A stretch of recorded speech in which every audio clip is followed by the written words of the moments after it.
I joined for one thing and wound up doing something entirely different. I went to a signal security course, is what I listed for. And just about I was finishing basic training, they came and told me, the course is closed to first termers, pick something else. So I said, well, I don't know what to do. They said, well, what's your hobby? I said, photography. He goes, would you like to work in it? I said, yeah. So I was at Fort Benning, Georgia, and after my basic training and that, they sent me over to the main post photo lab, gave me to the NCO who was in charge and said, he's yours, do what you need to. And I spent the next 2 years as the ambassador's photographer. I got to meet a lot of people. I got to see a lot of things that most soldiers at my age never got to see. De Gaulle kicked us out of France when he started what they call the force frappe. He didn't want to be in NATO any longer. So I went from Paris to Tan Son Nhut civilian terminal in Vietnam. And that's where I spent the next 29 months. We met at Fort Hood, Texas, on my birthday in 1978. I told him I would never marry him because he was so much older than me and had seen so much more than I had that we would just stay friends. But then I got off active duty, went into the reserves to go to graduate school. And then when I wasn't seeing him every day, that's when I figured things had changed. We were married 1 week after I finished my master's and 10 days before I'd go to the chemical officer advanced course. He's done more than he lets folks know he's done.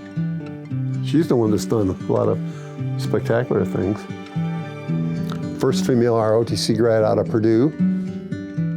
She's done so much. A lot of people believe that a female officer is a paper pusher, and that's all she is. She never was. She was in the field with her troops. You know, it's not hard being proud of that. If it wasn't for the females before me, I would not have been able to do what I did. I was senior Army instructor for 22 years. After that, they needed a new supply person, so I'm now the military property specialist for the 5 Indianapolis Public Schools JROTC program.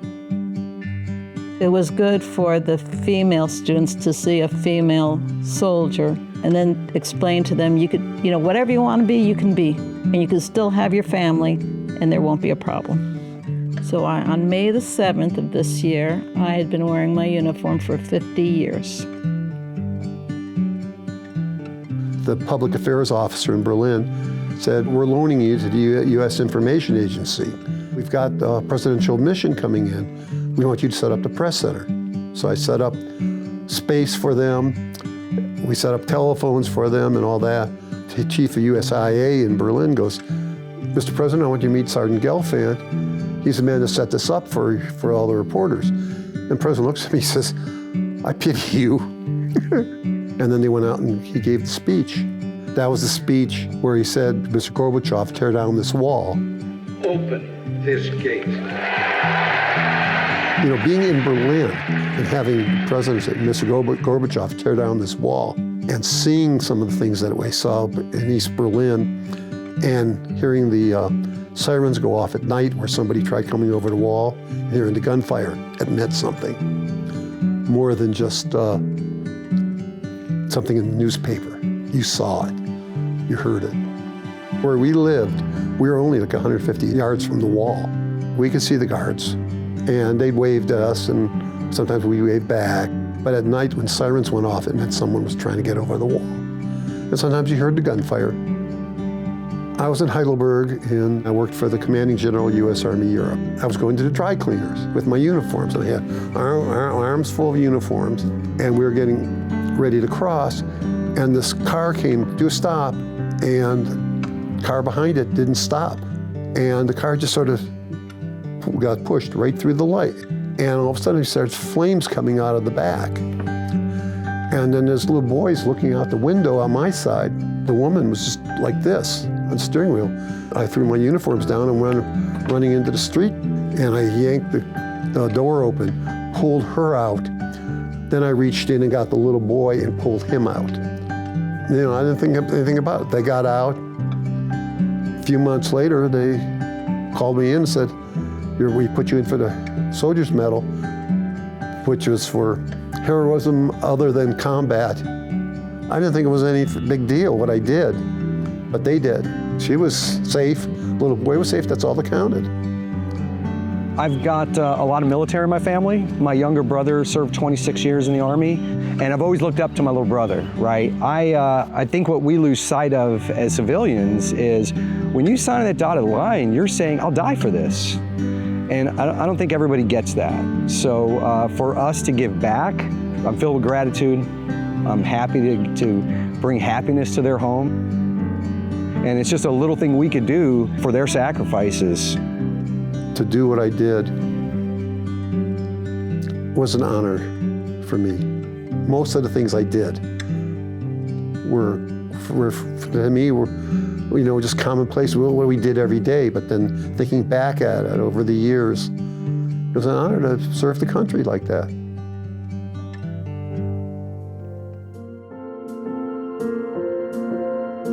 These are past customers. We've done a door install for them, been out here several times. But they're having a lot of mobility issues with their old tub and whatnot. It was hard for them to step in and over the height of the tub. So we're putting in a walk-in shower for them. He was telling me how he's afraid to take showers some days. He just can't do it. You know, to see how hard it was for him to get up and down, for him to tell me that he would go days without taking a shower because it was too difficult. I knew about this program. We got to find a way to make this work. I didn't think it was going to happen. And then Angelo came back and said, yeah, it's going to happen. And I mean, I was just shocked. I really was. There were days I couldn't even lift my legs to get into the tub. Or times I was in there and I could get my legs to get out of the tub. So being able to walk in and out is going to be great. So there was a company that had come and had worked on their shower previously, and they'd done an acrylic layover on top of their tub and the existing tile and whatnot in the shower. Obviously, that's just a Band-Aid fix. So that's not waterproofing it well enough. That's not fixing their existing problems. It's just covering it all up. Made the demo a little bit harder, a little bit more challenging, but we got through it. And then after we were able to get the cast iron tub out, there was some rot that was in their subfloor. So we had to cut all that out, put in some bracing for it, replace the subfloor, and then we can move forward with all of our projects from there on. I don't know anybody else who works at a place that gets to honor veterans this way. So on top of all the great things at West Shore Home, this is something that there's no metrics involved. This is just, hey, let's just live that value of do the right thing always. And I'm grateful to be here. What today has been, I cannot describe. It's going to make a difference for him, and that's what counts.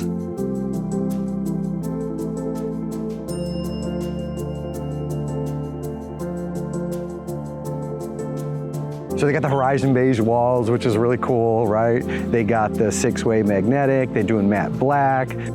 We got them a foot pedestal, seat, everything, and they're excited. This is gonna really transform the bathroom. It's gonna make it easier for both of them, especially Mike. He's a big man. You know, he's walking around the cane all the time. This is gonna give him peace of mind and a beautiful shower too.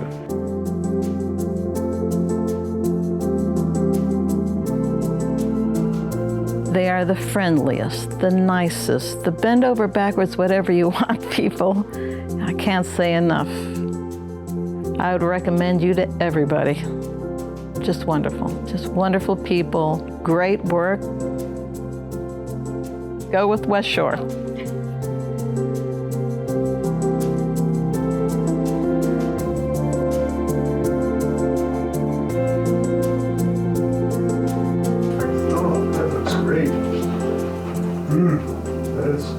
That is nice.